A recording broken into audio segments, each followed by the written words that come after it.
And a very good evening to you, and welcome to Politics 101.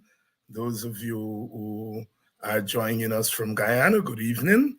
Those of us who are joining us from the wider Caribbean, good evening, and welcome to Politics 101. North America, good evening, good evening. Europe, good night, good night.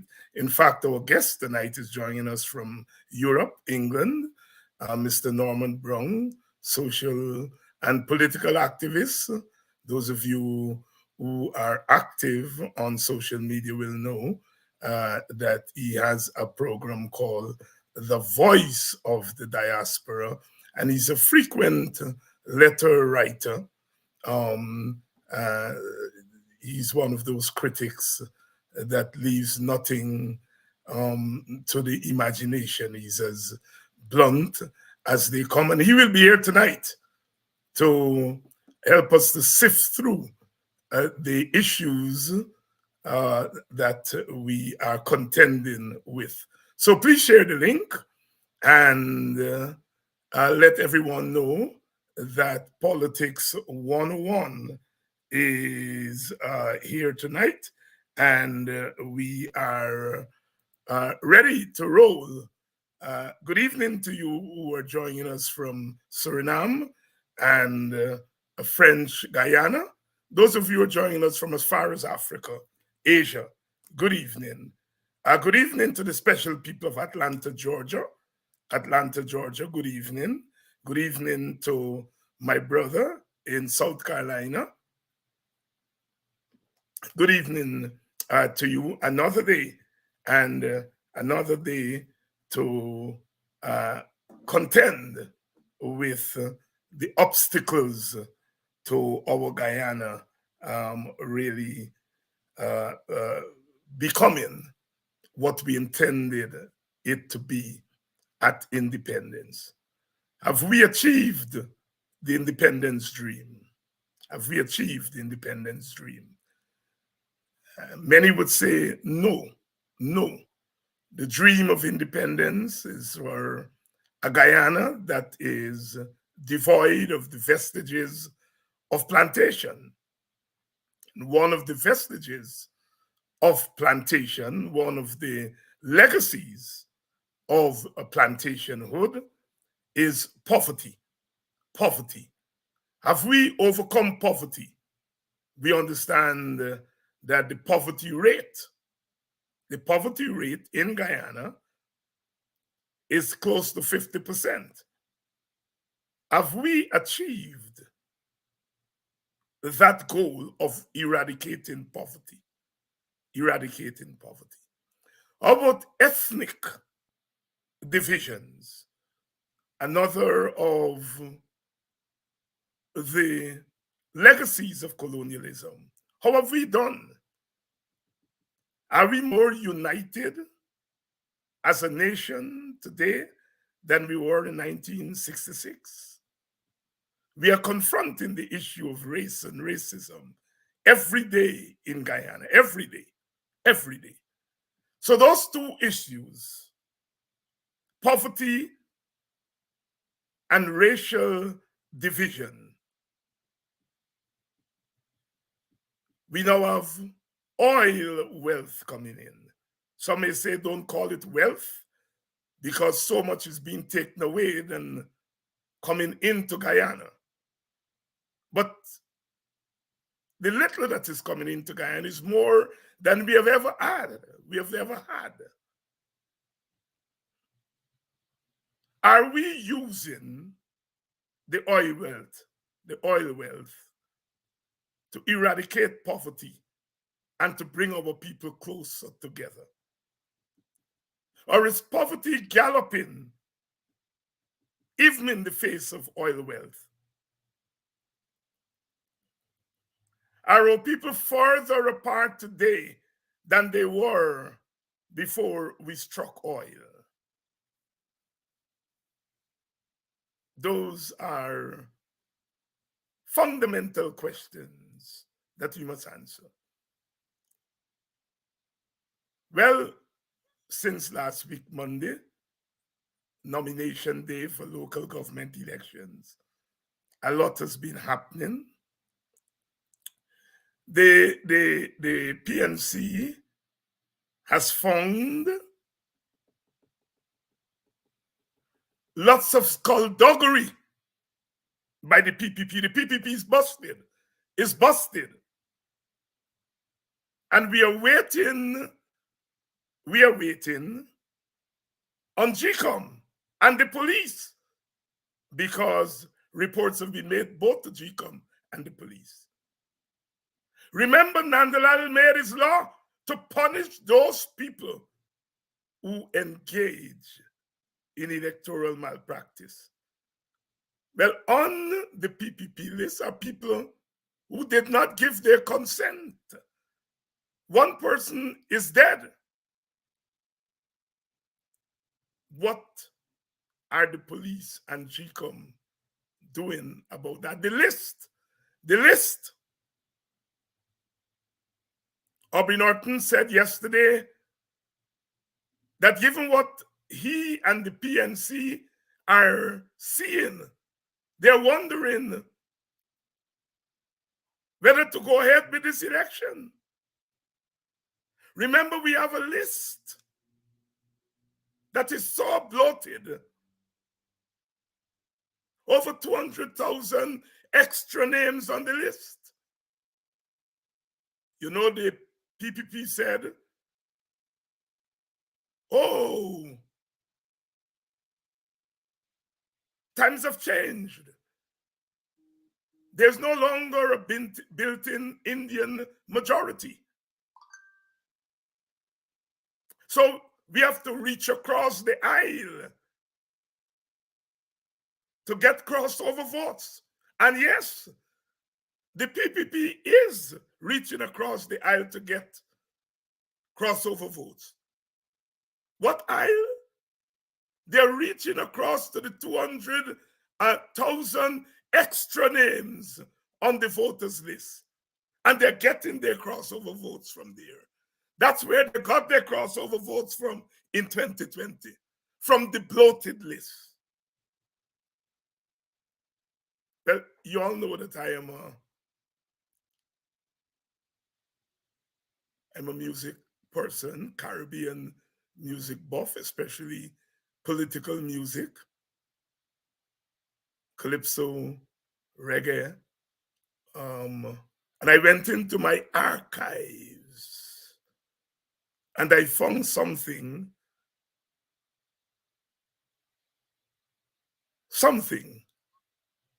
that might tickle you.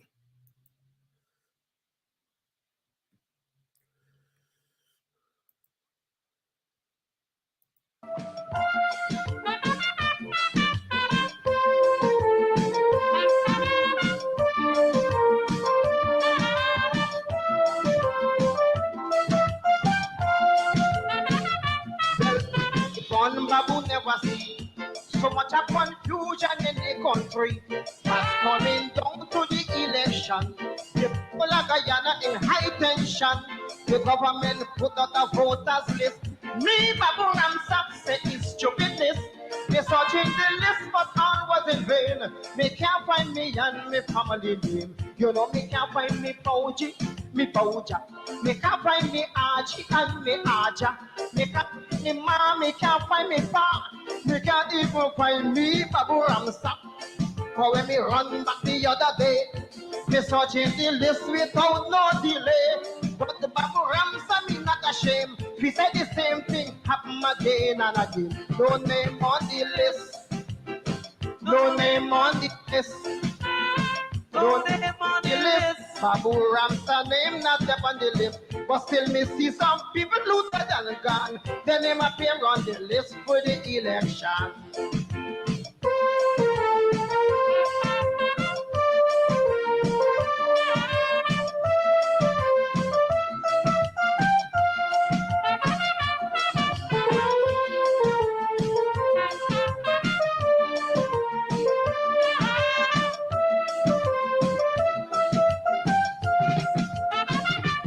Well, Babu Ramsap can understand. From first to the last, still listen confusion.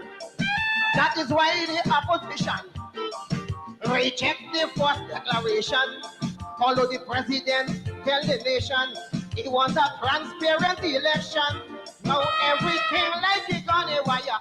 Just say it's the fault of some computer. Me can't find me body, me CC. Me can't find me wife, neither me baby. Me can't find me daddy for the ram that ram look and neither Mr. Tibarat. Me turning the pages one to the next. Imagine how Babu feeling. However, me can't find me to the no name on the list. No name on the list. No name on the list. Babu Ramsa name not up on the list. But still me see some people look on God. Their name appear on the list for the election. Grandma come out say, she don't care who say. She old and wise, it's time to step aside. She said she come out to pass, and mom don't do it. So pay, let grandma make she pay.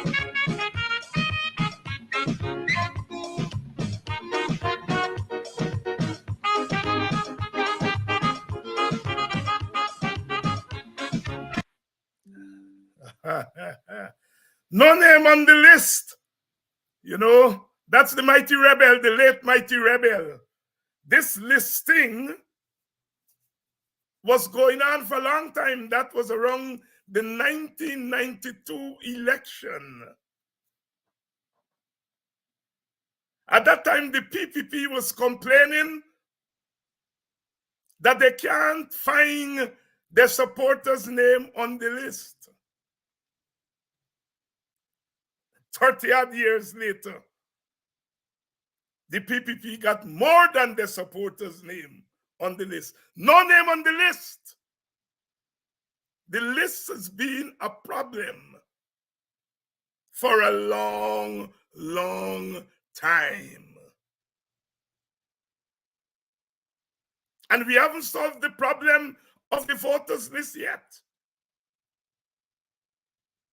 Good evening and welcome to Politics 101. Let me bring in my guest, Brother Norman Brown. Good evening, Brother Norman. Good evening, Dr. Hines, and thank you for having me. But I should say good night to you where you are. Yes, it's after 12, but you know, when it comes to the work we have to do for our people, no time is too late. And so, you know, the struggle continues, and no matter what time I'm called upon, whether it's 5 in the morning, I will be there because the liberation of our people is important and we have to put in the work. I want to say that I watch your program all the time. I'm a bit intimidated sometimes because as a black man, I am so proud that you are a great intellectual. And, you know, they say that we don't amount to nothing in Guyana as black people, but you are a Rodney of this time. You are a Guyana of this time. You are a freedom fighter of this time. And I am so elated to sit with you. You know, I know that I can't measure up to the capacity of your intellect and so on, but I know that it is a honor. It's a moment in time and in history that to be invited on your program to me is an accomplishment and achievement. And I want to say to my viewers and to your viewers, good night. And I want to say that it is a great pleasure to be sitting with you to have a discourse. And I feel accomplished because I'm invited. Thank you very much, my brother. Thank you very much for the confidence you're showing in our program. And just to introduce yourself to our viewers here, you're from Linden, and you got into politics. I've been hearing your name and knowing you in politics for quite a while. Tell us how you got involved in politics and what kind of politics you started out with. Once again, good night to your viewers. Look, I have been in politics, I think, all my life. I recall as a child going to political meetings and standing out there barefooted listening to speakers talking about politics, whether, and that was in the late 70s, early 80s. And I was kind of drawn to it for what reason, I don't know. I was kind of drawn to politics, and I couldn't explain why. And so, I would have seen so many political leaders during my childhood, and I was mesmerized by them. I had an interest in politics even when I didn't understand it. But I got into active politics starting in the late 90s. I had formed a youth group, and it had an accent related to politics. It wasn't just for sports or anything, but the political climate in the early 90s, the late 80s, early 90s, coming down to 2000, I think every Guyanese was touched by the politics of that time. And therefore I started out by having a youth organization and impressing on young people the importance of understanding the politics and creating change for the better of our communities, which were poverty-stricken communities and so on. And then I would have founded the 21st Century Youth Movement of Guyana in the 2000s. And it was strongly political, of course. People like German Figuera and a number of others were part of that organization. Their first brush with politics was because of my activism. People like Sharma Solomon and those persons at Linden that are doing well in politics would have been, to some extent, I believe, inspired by my activism. And, I was involved in protest actions. Lincoln Lewis played a great part in helping me to be the political person I am today. I worked in the trade union movement. Of course, we know Lincoln Lewis is a very strong fighter for justice, equality, and so on. And I would have worked with him in the trade union movement, and just as how I've inspired people like Figueroa and others, Lewis would have inspired me. And I never turned back. The 21st Century Youth Movement was an organization. I see today people like Calvin Kroll, who has gone to the PPP. He was a member of my youth movement. Okay, I Uh, didn't uh, know that. they were members of my youth movement, and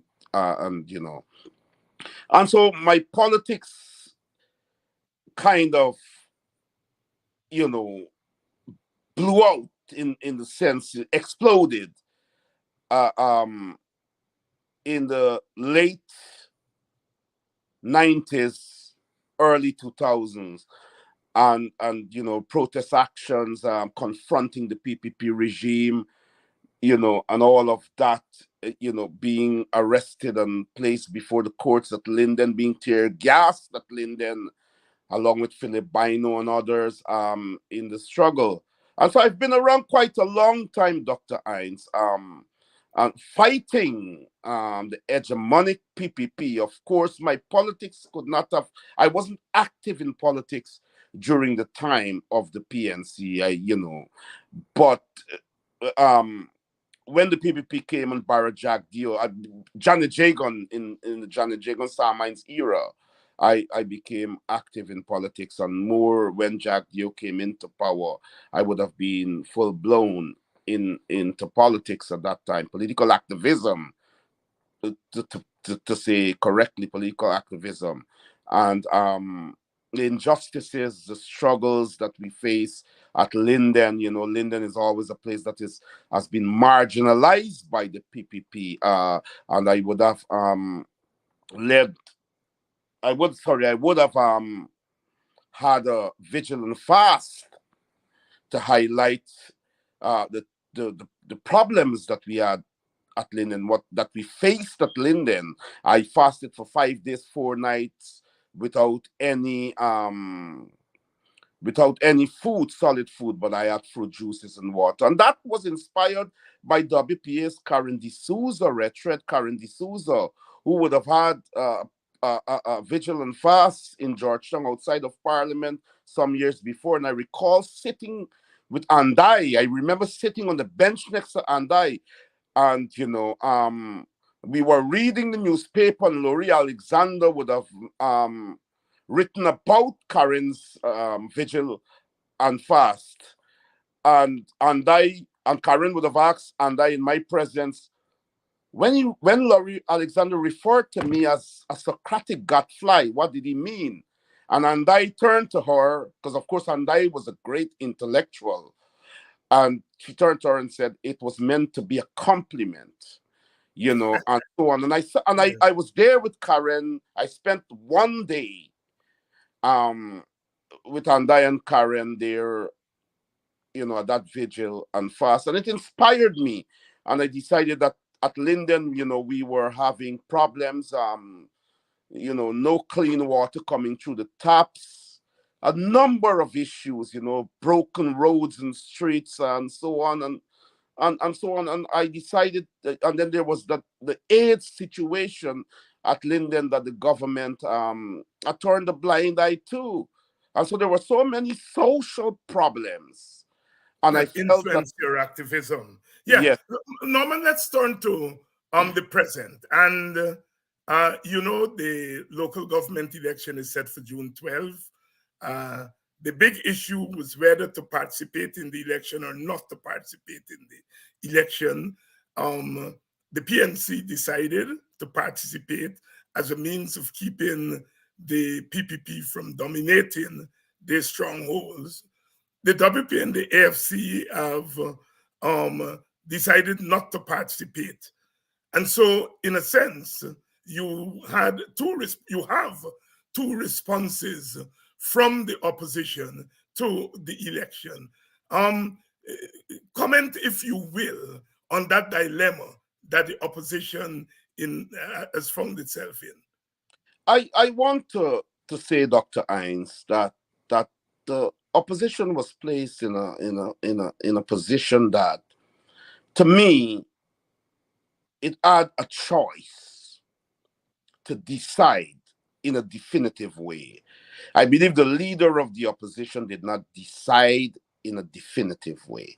It's either you were going to go into those elections, or you were not going to go into those elections. The first problem we encountered is that the leader of the opposition would have said, we're not sure if we are going to participate in these elections, while saying that we will, that we may go into them. And eventually we have, become involved in it, and so on. We went to the nomination day, we presented our list and so on. Many of our supporters at Linden and across Guyana would have still been a bit confused about where we stand and so on. And by we, you mean the PNC? The PNC. Right. I speak here as a member and supporter of the PNC, more of a supporter of the PNC. And we have decided, from my understanding, that we are going into those elections. And so I believe that decision we have to work with, and we have to make the best. Do you think it's a correct decision? I believe that it is not the right decision to make, but I understand what the leader is saying in terms of ensuring that we move to secure our stronghold. Dr. David Hines, we are faced with a monster. We are faced with a government that, had no interest in local government elections for about 25 years. Literally no interest. This is a government that cared nothing about local government elections. The coalition, the PNC and its coalition, in the 5 years would have conducted 2 local government elections. In that 25 years, the PPP would have conducted, I think, 1. You understand? And that is why I'm saying, though I don't agree with it, I understand that the PNC recognizes what local democracy means, what the smooth running of our communities, our local democratic organs, our municipalities, our NDCs, our regional democratic council. I think the PNC understands the power of local government in the democratic process of empowering our people, of ensuring the smooth running of our communities and so on. And while I didn't agree with it, because I believe that the PPP is up to skullduggery, bloated voters list, GCOM not being prepared properly. Many people believe that GCOM is in the pockets of the PPP and that it would, in its work, influence a positive outcome for the PPP.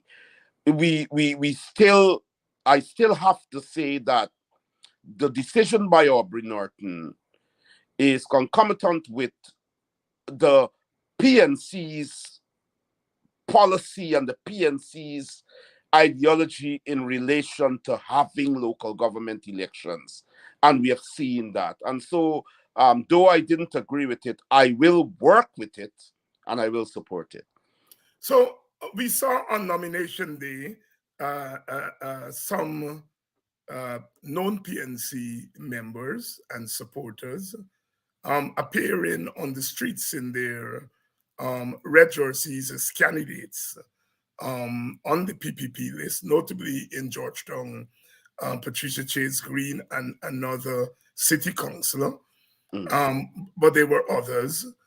In Linden, I understand that a few people who were known to be supporters of the PNC have crossed over. I read somewhere where you said it was merely 10 people who went with the PPP. And then there were African Guyanese who turned out on the streets with their jerseys, lending to the optics of the PPP. Do you think that that's a body blow to the PNC / opposition and African Guyanese in general? I will say no. It is not a body blow. I want to say to you and your viewers that the PPP's intention is to dominate and control. It has never had any interest in local government. It has never had any interest in empowering our local democratic organs. In fact, the history of the PPP in PNC and opposition strongholds where we control our municipalities and our regions and NDCs, the PPP would always interfere with the running of those councils and organs, local democratic organs, that would bring success and the best interest to the communities and the people. And so you see Georgetown, for example, where we have 22 councillors sitting there. Georgetown is controlled by the PNC. The PPP has starved Georgetown of funds, and that kinds of stuff. The point is, Dr. Hines, they're not interested. But to the point, I mean, when you see somebody like Barbara Pilgrim, who I understand was a former mayor of New Amsterdam, and Patricia Chase Green, is that not having some impact on the way opposition supporters are seeing? We have lost brother Norman there while we wait on him. let's do this. Let's Rosie come to me only recently with a sad story. Didn't pay attention, I didn't want to hear, because I done said and done and I'm finding me own. But when he tell me the doctor gone back in power on the 5th of October, in the grave I started to shiver. But when he tell me Mr. Desmond agreed to all of the doctor plans, so I come tonight to tell Desmond where you wrong. Look, I hear you fight the election as a clean and decent man. That's you wrong. That's you wrong. And the Jacob left the commission to the college coyote plan. That's you wrong. That's you wrong. But as president of the land, you failed to set up a battle plan. That is why you can't. That's you can't.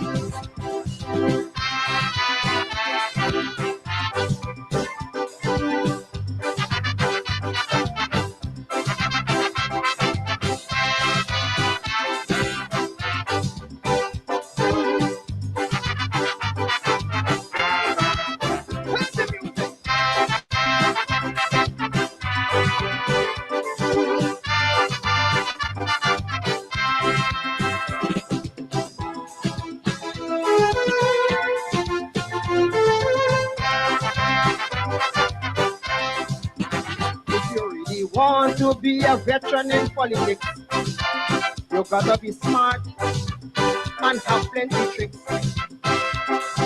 Never put all your confidence in your fellow man, especially when you're fighting an election. I hear they say that the doctor tell you to bring up Zorba, and so from America you bring Mr. Carter. But listen, brother David, you should have never ever agree. You could have come and let me advise you properly. The observers from overseas, you bring to scrutinize Guyanese. They say you're wrong. They say you're wrong. Anyway, they send Mr. Carter, the opposition take over. They say you're wrong. They say you're wrong. But as president of the land, you fail to set up a battle plan. That is why you can't. Yes, you can't.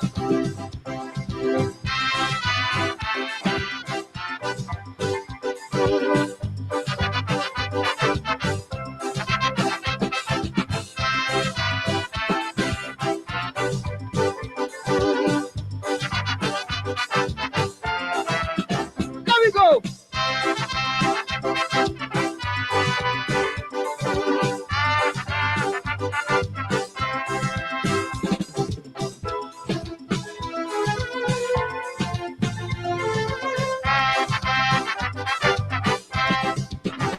So many years, you know, I used to sanction to everyone throughout the Caribbean. If a leader wants to stay in position, he must never think for the free and fair election. We know that the doctor wanted to get in power with everything in favor. Confusing the leader election, they went presidency instead of voting for PNC. He's so confused that he voted for the PPP. I heard the ballot had to be counting at the place of poll in the evening. That's you wrong. That's you wrong. On the night before the election, the list was still in confusion. That's you wrong. That's you wrong. But as president of the land, you failed to set up a battle plan. That is why you can't. That's you can't. Alive?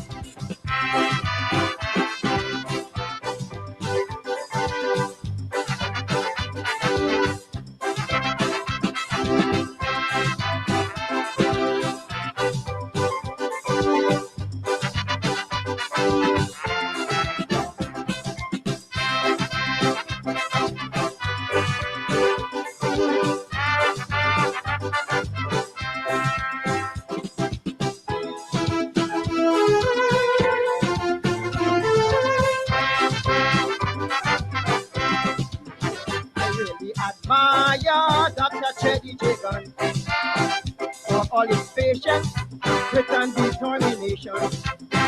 For 28 long years he waited patiently to rise again and defeat the PNC. He captured presidency, applied the pressure on heat, embarrassed the PNC, then demolished presidency. If only now that he know he faith from all them chances he take. Well, it's now that he got to learn from his own mistake. Teddy is president of the land. No use to fret and strong. They say you're wrong. They say you're wrong. The man is a true born politician. That is why he win the election. They say you're wrong. They say you're wrong. But as former president of the land, I say let it function and carry on. Yes, he has gone back to the mausoleum.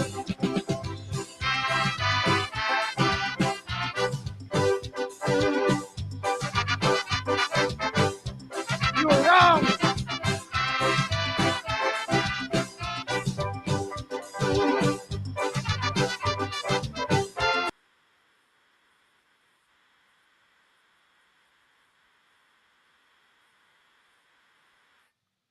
Well, one of the classic calypsos to come out of Guyana, all time classic, the Mighty Rebel.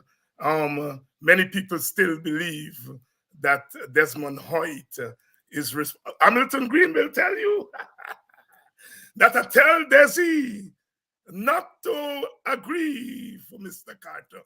Really, the Calypsonian capturing the mood and the sentiments of many PNC supporters back there in 1992. And that is what Kaiso is all about. If you want to research the 1992 elections, go back to that classic Calypso by the Mighty Rebel. Is there something that Aubrey Norton should learn there from Desmond Hoyt? Well, Aubrey doesn't have power.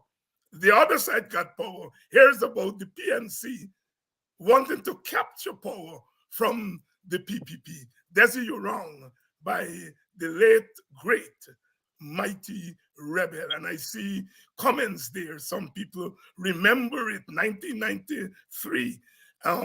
Yes, the old timers really knowing their music and their culture. Brother Norman, you remember that Calypso? Yes, I do. I do. The times have changed though. People, young people and people have access to social media and all of that, and so the narrative, is there for everyone to see and to hear and to fathom. Coming back to your question in terms of Patricia Chase Green and those who have defected from the party, I want to say to you that has no impact on the party. Patricia Chase Green is a washed up politician. She would have made no impact in the PNC at this time, and she certainly will make no impact in her constituency crossing the floor to the PPP. Everyone, I think, understand, especially our supporters, that the PPP is about domination and control, and there's a desperation to win Africans and not only Africans but PNC supporters, because the PPP wants to show the world that it is a fair win. People have come over to them. So what they're doing is that they're taking the oil money and giving handouts to people. They're making promises, so that they believe that democracy is about just the vote. It's not about governance. It's not about righteous rule. It's not about righteous governance. It's about having control through the ballot, and it ends there. So when they would have had that support, they can go out there, they can kill people, they can slaughter people, they can, siphon off the nation's wealth, they can govern in any old way. and they can say we have the right to rule because we were voted for by the Guyanese people. Look, Dr. Hines, Patricia Chase Green from the Rumvelt, I think it's the North Rumvelt or South Rumvelt constituency, and the other brother who would have defected, who was responsible for who was a counselor for the Charlestown, Albany area. It doesn't affect us. And I tell you why it doesn't affect us. Because the PPP understands that they are at a juncture where the Guyanese people have become fed up of them. And if you see today what is happening, if the PPP were confident of winning the local government elections, why we are seeing this sort of rigging, this sort of fraudulent stuff happening? You know, names being put on the list, people who have been dead, people overseas. I grew up with Byron Bruce at Linden. Byron is blind today. He's bedridden today. I am talking about someone I grew up with from 5 years old. I know personally. And the PPP put his name, he can't see. He can't move properly. And they put his name, signed it. That is fraud. If the PPP is confident they're pulling 2 or 3 people from the PNC or the coalition to join them as some sort of political theater, that they are, that we are weak and people are walking away from us, why are they rigging? Why are they rigging even before the elections? You have to understand, and your viewers have to understand, that we are at a different juncture in history where young people are keen on what is happening at the moment in our politics. And you can't fool them. They are seeing what the PPP is made of. Let me ask you 2 questions. Let me ask you 2 questions. One, do you think those people who've committed these offenses should be charged? They must be charged. And Claudette Singh must also go. Claudette Singh must also would you accept, we'll get to Claudette. Would you accept Jack Dio's apology instead of a charge? I would not accept anything from Barra Jack Dio, literally anything, not even a sweetie. He's a hypocrite. He's behind all of these things.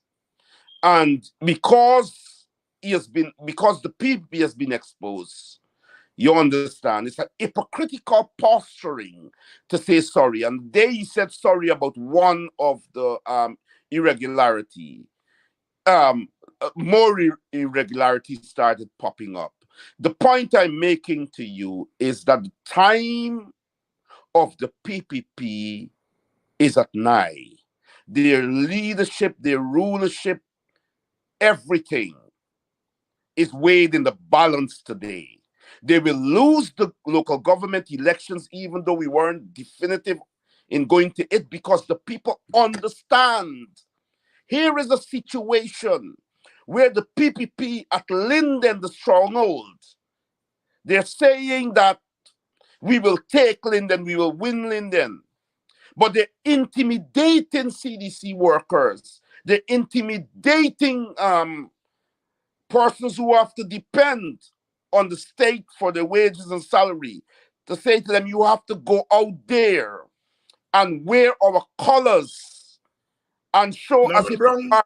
Norman Brown, the PPP can intimidate. What should the PNC and the Black community do in the face of that intimidation? No, you have to ask what we are doing, Dr. Hines. Okay, what you are doing. Yes, go ahead. All right. Because that implies that we are not doing anything. And that is something that's very unfair to the PNC. And I want to say to you that my work, the work of the regional chairman, the work of Sharma Solomon on the ground, the work of so many people, Vanessa Kisoon and others, we are seeing the PPP being exposed. There is a certain fear coming out of the PPP. Here is a situation where the PPP is claiming that they're winning Linden. I said in the national newspapers and on my program and on social media that they didn't even get 10 new recruits. They got about 4 persons that I think that Aubrey Shanghai Major, who was placed to monitor me, knew that these people were my friends. Liebert Leacock, Brother Crowell, and those people that were on that thing saying PPP, PPP. They were my best friends. You understand? They were my best friends. So I think there's a targeting. But the point I'm making to you, here is a situation where the PPP has to threaten people at Linden and other parts of Guyana who have come over to them unwillingly because of handouts, because of, what they're offering them. Yeah, but Norman, I don't think you got my question. The PNC cannot and does not go into Indian areas and bribe them and take guys and pass them by giving them a small piece. Yeah. The PPP is doing that in the Black community. What should Black leaders and the Black community do in the face of that?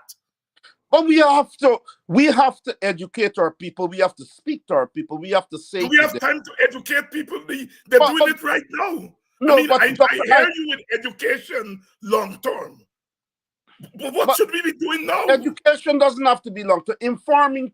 Look, Doctor, the point is this here. In Guyana, we have got oil, and the spoils of oil is there for us to use. The PPP has control over that. The PPP wants to dominate and control. Yeah, so, we got that. They are going out and they're paying people, not only Africans. They are paying Indians, they're paying Amerindians to support them. I'm saying that the few Africans at Linden and other parts of Guyana who are taking those handouts, the PPP is not even sure that they will get their support. I'm saying to you that we in the PNC are on the ground there saying to our people, you have to be aware of the evil of this government. You have to be aware of the history of this government in terms of its oppression to us. Norman, let me ask you the last question and then I'll get off this point.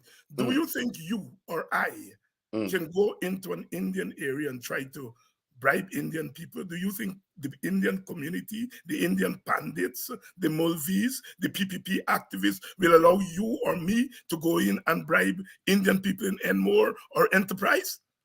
I can't answer that because we have all right. Well, let's move on. That, and you're putting me in a position. Let's move on. My position is clear. The PPP should be stopped from going into Black areas and assaulting the dignity of Black people. And this is not party. I'm not asking. Dr. Hines, you have spoken extensively about the government, influencing and controlling the police force. You have spoken extensively about the system that is in place to kill us, to hurt us, to intimidate us. If we stand up in a certain way, we are still standing up. But you cannot put that pressure on the PNC to say that the onus is on the PNC to stop the PPP. The onus is on Black leaders, including the political leaders. The onus is on the communities. That's what I'm saying. This is more than party. This is about Black people's dignity. But it is. And we have to be prepared to protect Black people's dignity and to protect them from vultures. But you also have to understand that there are people in Guyana who see Guyana as Guyanese in that country. You have to understand that. And that people have the right. We can't say to people that you have the right to choose whatever party you wish to choose, whichever Right. party you wish to choose. Right. You can't say to people that Guyana belongs to Guyanese, that the PPP is a political party in Guyana that has the right to have the support of Africans. Yes. The PNC has the right to have the support of Yes. Indians. Yes. You cannot now say that the PPP has that right, and they are capitalizing on that right, even though we know that the intentions are not honorable. But as Guyanese, as a political party, they're legally allowed to vie for African votes. They're And legally allowed. they're morally disallowed from messing with my people's dignity. Let's Yes, move on. but, Let's move on, Norman, yeah. because we are not going to agree on this. I'm a dignity man. You can go in and recruit members. You can go in and carry policy. I have no problem with that. When you are going in knowingly to turn my people, giving them $20,000 in exchange for chains around their feet, that's not legal. That's morally. That's morally But Dr. wrong. In Boston, the PPP went into Boston and they got some people there. I am talking. What can you do other than educate them? Okay, let's move on. Let's move on. Mhm. Let's move on. Let's move on. Let's move on. We obviously differ on this. So we had the issue of this young lady being held in New York by the American security. And her phone was taken away, and the government has not been forthcoming.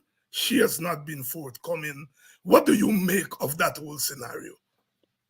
Dr. Hines, my activism is about the liberation of African Guyanese. It's about the liberation of the poor and so on. When it comes to the situation in relation to the nefarious activities of the PPP and drug lords and this all intermingling with each other and so on, I have no comment to make on that. I believe that the US understands what is happening in Guyana and that they will act. I believe that in Guyana, our country, our police force, our army, our institutions are so corrupt and so, bent that I would not, and I'm saying that, and if you follow my activism, I do not get involved in that sort of issues affecting my country. If I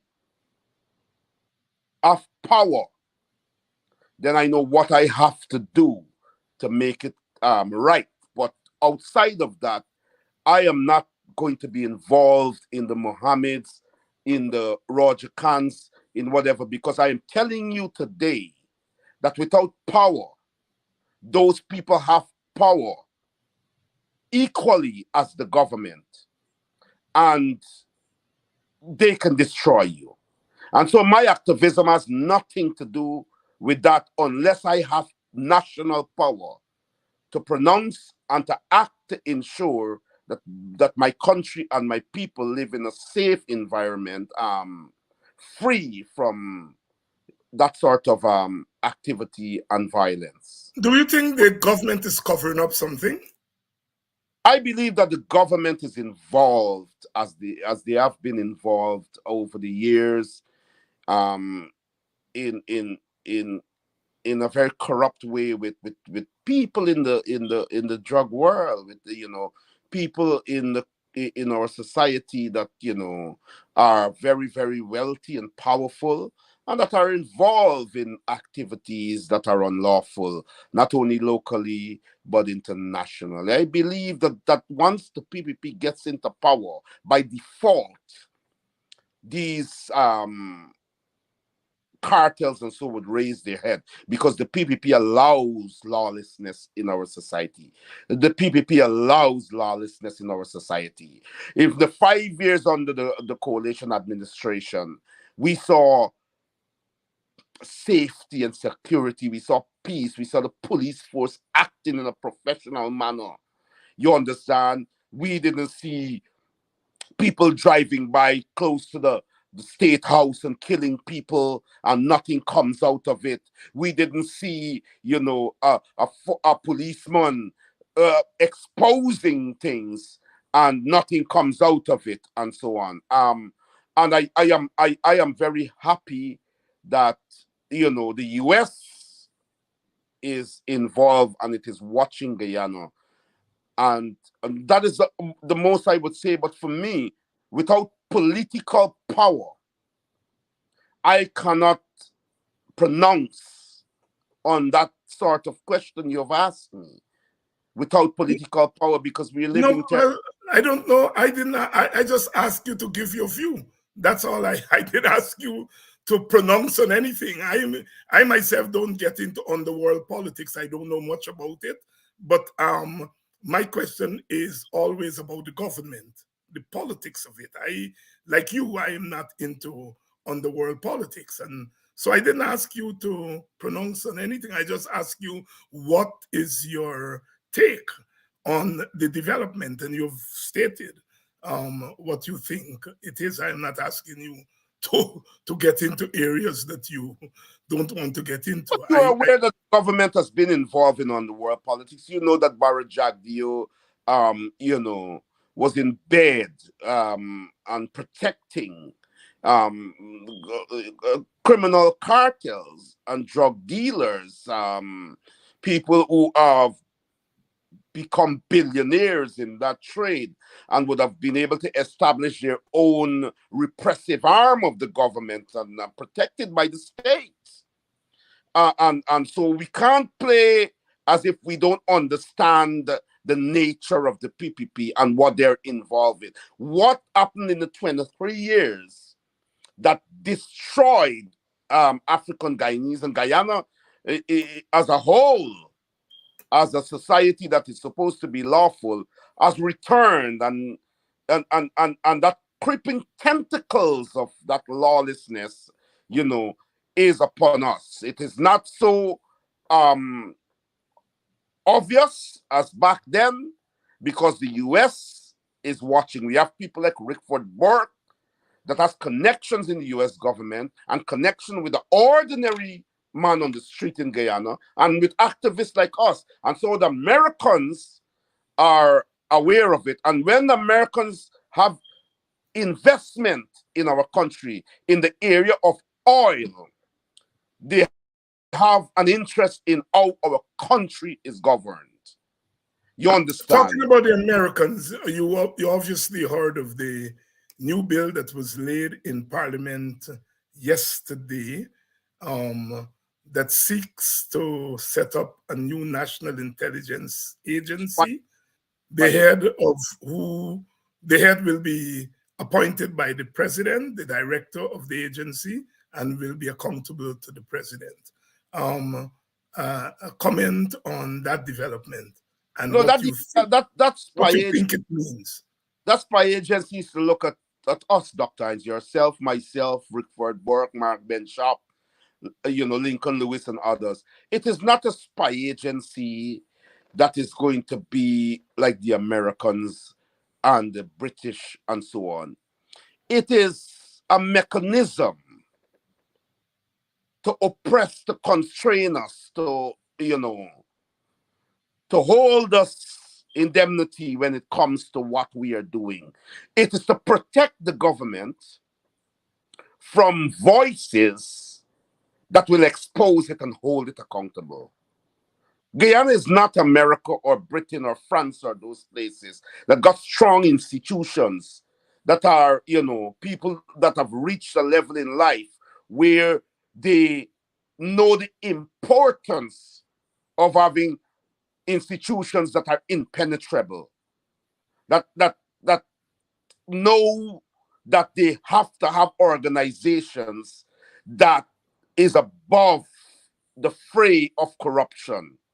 And so Guyana, whatever Guyana is doing under Anil Nandalal, a criminal and corrupt minister of legal affairs, gambling every night and getting drunk at a casino that he owns, that he plays in another person's name. But those are allegations. Those are I'm allegations. saying to you that I know that. And I'm yeah. But I'm saying that those people I don't know that. I don't know that. Talking about so, but those are allegations. Yes, go ahead. Those people who are like Anil Nandalal, they are criminals and corrupt people. And I swear, Dr. Hines, that we will take power. We will take power at any snap elections. We will take power in 2025 if elections are called then or before. We will win the local government elections without even campaigning the way we ought to campaign, because the Guyanese people have seen what the PPP is. And I am saying to you, once I have anything to do with it, and I have something to do with it, whether it's the emergence of Aubrey Norton as leader or whether there will be new leaders at the next Congress, I will have something to do with it. And I'm saying to you on your program today, Guyana is for all Guyanese. And if I have anything to do with it, they will be locked up or they will have to leave the country. Nandalal, Jagdio, and others. I am saying that to you because I'm telling you that our nation belongs to us. And it is time that we enjoy a country that is small but immensely wealthy. A few people over the decades, a few politicians over the decades have caused that country to be a place that we are ashamed of. And I'm saying to you that God has allowed me to be a part of this process. He has allowed me. If he didn't want me to be there, to be here, he would not have allowed me. And I'm saying to you that if I have anything to do with seeing the next government in office, I promise the Guyanese people that Anil Nandalal will have to run and exile somewhere else, or he will be locked up and face the courts, and we will prove the criminal activities that they have been involved in, the crimes that they have been the author of, the people that they have died, that they will be held accountable for. And I'm saying this to you today on this program as a Guyanese. No one should be above the law. No one should assume a political position and believe that they are above the law. We have to take Guyana back. And I say this tonight, and I want to say it on your program. I know for a fact that the Guyanese people are fed up. I also know that we don't have to depend on Indian crossover votes.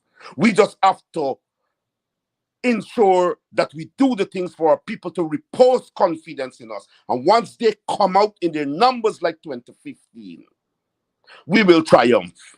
We will triumph. And that is why I have worked to see the Harmon and the Granger faction go. Because the people, our supporters, were disappointed at them. And I have worked to see Norton there. And people are becoming disappointed. And if I have to work to see him go, we will put the right people there.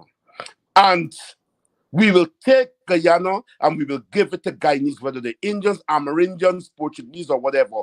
But it's a small country, and the wealth of that nation belongs to all of us. There are few people, and I don't want to pretend, that are wicked and demonic and evil in the PPP, Dr. Hines.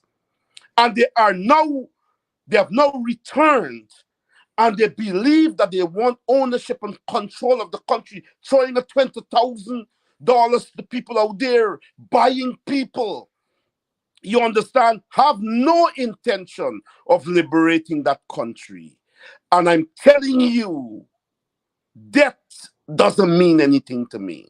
Maybe at 25 years old, I would have been worried.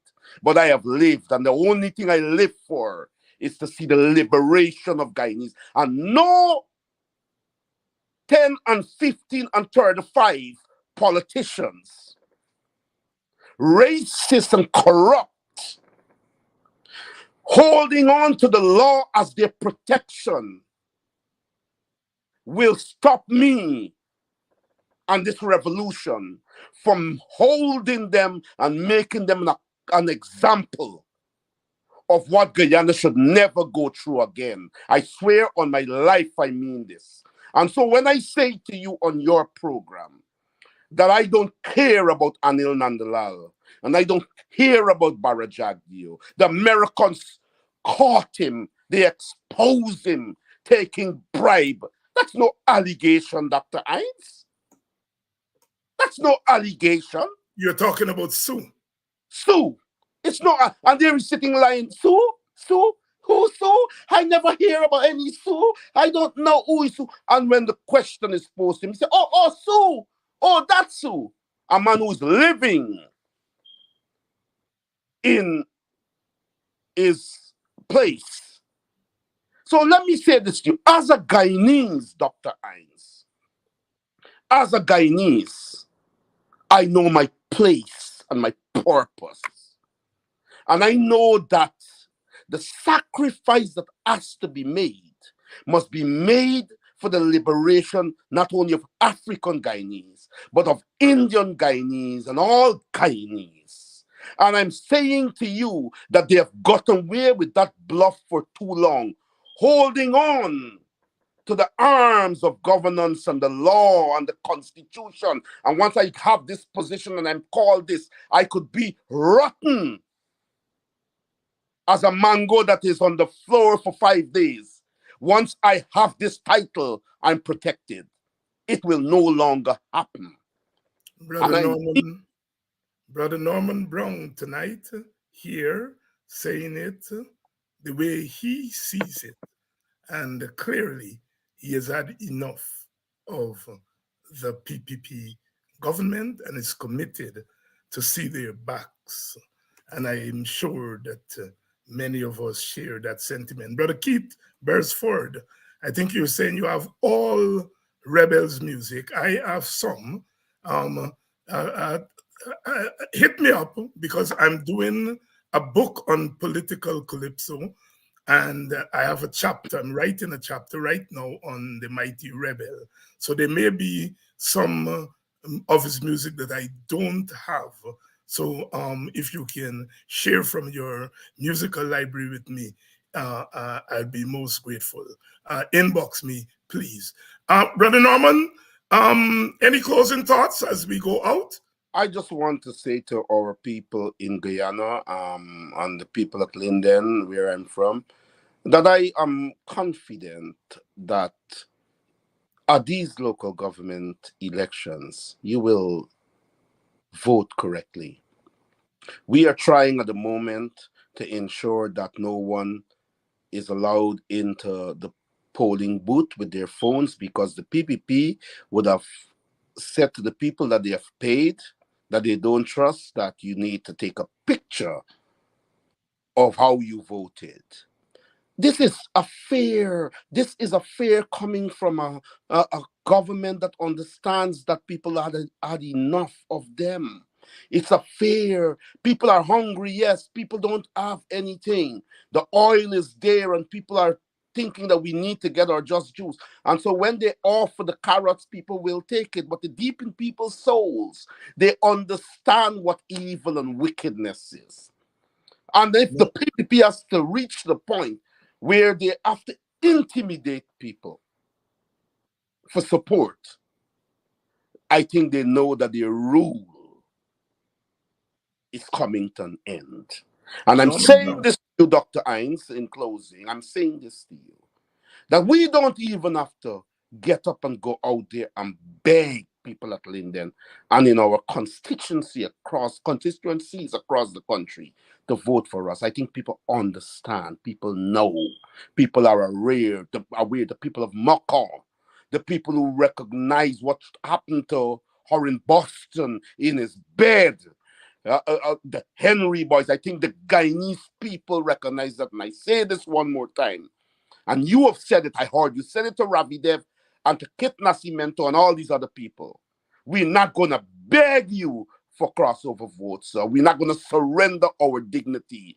I don't think we have to, because if we can show our people that we mean business, those supporters of ours in the thousands who don't normally go out and vote because they say, whoever in power, nothing is happening for us. They will come out. They did it in 2015. And I will say this to your people on this program. More of them will come out at the next elections because they know that the voices crying for them to be free are serious. And if we have to rise against our own opposition politicians, if they get there, if we have to rise against them instantaneously for the wrongs to be put right, we will rise against them. Enough is enough, Dr. Hines. Guyana must breathe. We are a wealthy nation. We have oil. We have the abundance of wealth. And our people must be liberated. We must open that country to every Indian, to every Amerindian, to every Portuguese, to every African. We must not even look at the color. We must give them the spoils of the country, while in the long term, we create an environment conducive to their growth and development. We must give them money if they need it. We must give them a safe society where the police do not harass them. We must give them a society where young women can walk along the streets and not be beaten and abused by anyone. This is a Guyana that has less than 1 million people. It is achievable in a month. If we know. Thank you very much. Thank you very much, Brother Norman. As passionate as always. Thank you very much, and we shall be in touch. Thank you, Doctor. For you to come back. Don't be a stranger. And to your audience, always a pleasure to have you. And tomorrow night, Brother Kemerald Ramjatan is going to be on. We're going to be talking about those bills, the National Security Bill, and he has been very much part of the oil debate, the audit in which a lot of money was missing. So we'll have a comprehensive talk with Brother Kemerald Ramjatan tomorrow night. So make sure you turn out. We go off here tonight, mourning again the loss of another woman, another mother, brutally murdered today, I think in Sophia. Brutally murdered today in Sophia. Another murder, another murder. When will it stop? When will our authorities invest in the safety and security of our human capital? Too many women are being killed. Too many women are being killed. Sometimes we get caught up in the politics and we forget the humanity. We also go off air tonight with the court ruling today that the president did not violate the Constitution when he did not consult with the opposition leader in naming the substantive chancellor and Chief Justice. The court asked them to get on with it. The ball is now in the president's corner. I don't necessarily agree with the reasoning of the court because I think the onus is on the president, and the president said clearly that he was not consulting with the opposition leader, Mr. Joseph Harmon, until Harmon recognizes him. And I think the court misses that because the court seemed to be saying that it was Harman and Norton who did not approach the president or made it easy for the president to approach them. I disagree with the reasoning of the court. But, you know, the court has ruled, and now the ball is in the president's court. Norton has already said he's ready. He's ready for the appointment of a substantive Chief Justice and a substantive Chancellor of the Court of Appeal. I note that the court says that if you leave the situation as it is, it opens the way for compromising the integrity of the judiciary. That was a very, very significant statement, but we're going to discuss that with Kemraj tomorrow night. So, as usual, I love you, and until tomorrow night, keep the faith. Keep the faith. Without faith, we are nothing. Keep the faith. Until tomorrow night.